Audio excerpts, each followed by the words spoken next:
नमो नमः। संस्कृत गैलेक्सी में आप सबका स्वागत है। आज हम लेसन नंबर 6 प्रसन्नता के क्वेश्चन आंसर देखेंगे। पहला क्वेश्चन है, विद्यालय से निर्माता का आसीत। विद्यालय के निर्माता कौन थे? उसका उत्तर है, विद्यालय से निर्माता एकः श्रेष्ठी आसीत। विद्यालय के निर्माता एक श्रेष्ठी थे। दूसरा क्वेश्चन, श्रेष्ठी कस्याः मंदिरं निर्मातुम इच्छति स्म। श्रेष्ठी किसका मंदिर निर्माण करने की इच्छा रखता था?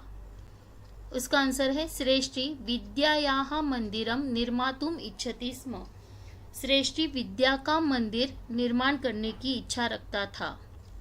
तीसरा, शुकः विद्यालये कुत्र उपविशति। शुक यानी पैरट। शुक विद्यालय में कहाँ बैठा था? शुकः विद्यालये विद्यमाने वृक्षे उपविशति। शुक विद्यालय में जो वृक्ष था उस वृक्ष के ऊपर बैठा था।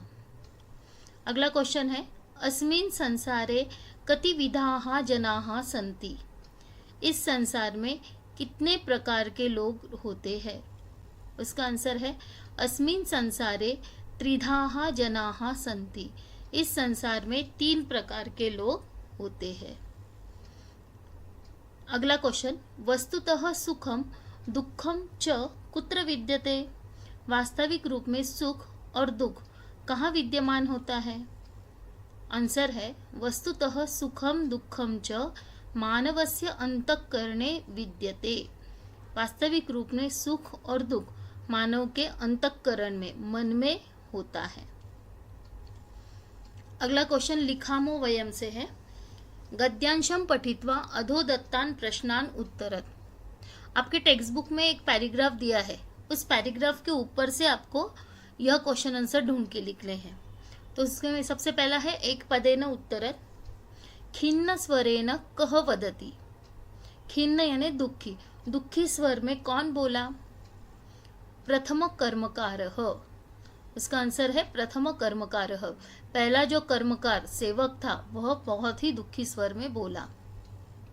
दूसरा है, कर्मकारः कानि भज्जति। कर्मकार जो होता है वह क्या भंजति यानी क्या फोड़ रहा था, क्या तोड़ रहा था? पाषाणानि। पाषाण यानी पत्थर, वह पत्थर तोड़ रहा था। दूसरा है, पूर्ण वाक्येन उत्तरत। शुकः प्रथमं कर्मकारं किं पृच्छति। जो शुक था उसने पहले कर्मकार, पहले सेवक को क्या पूछा? शुकः प्रथमं कर्मकारं पृच्छति, अयि मित्र किम करोषि। उसने पूछा कि अरे मित्र तुम क्या कर रहे हो?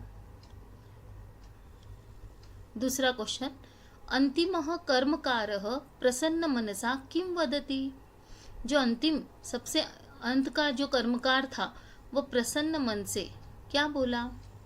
अंतिमः कर्मकारः प्रसन्न मनसा वदति, शुकराजः अद्य यावत् तु मया केवलं भवनानां निर्माणानाम् एव कृतं, परम् ईश्वरस्य कृपा पश्यतु।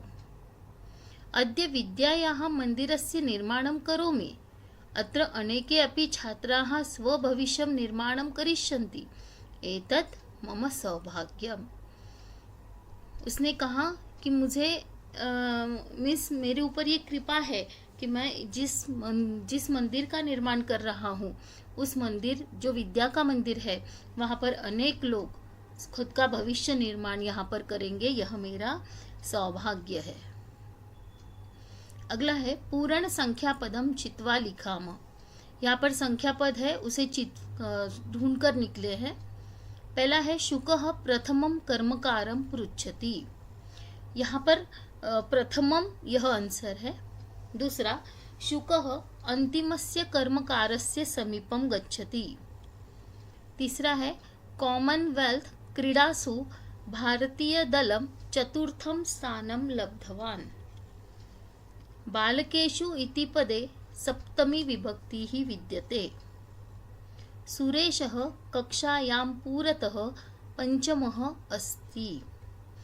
यहाँ पर एक आपको देखना पड़ेगा कि जब हम संख्यावाची शब्द का प्रयोग करते हैं तो संख्यावाची शब्द का प्रयोग करते समय वह जिस नाउन के लिए, जिस नाम के लिए हम प्रयुक्त करते हैं, उसका जो वचन, लिंग और विभक्ति रहती है वही हमें उसको लगानी पड़ती है। जैसे पहला था कर्म करम, इसीलिए हमने प्रथमम लिया।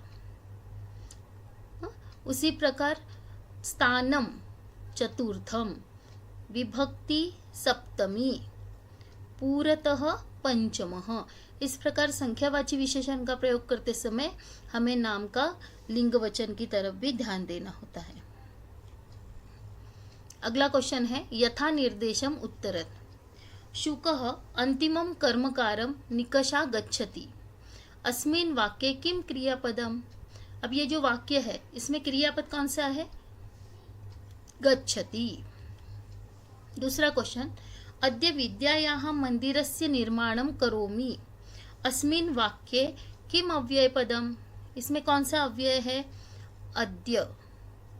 तीसरा क्वेश्चन, विनाशम इति पदस्य किम विलोम पदम। निर्माणम, विनाश करना, उसका विलोम निर्माण करना। क्वेश्चन नंबर 2, मेलनम कुरुत। प्रथमः कर्मकारः खिन्नः, श्रेष्ठी विनम्रः, द्वितीय कर्मकारः उदासीनः, तृतीय कर्मकारः प्रसन्नः। धन्यवाद।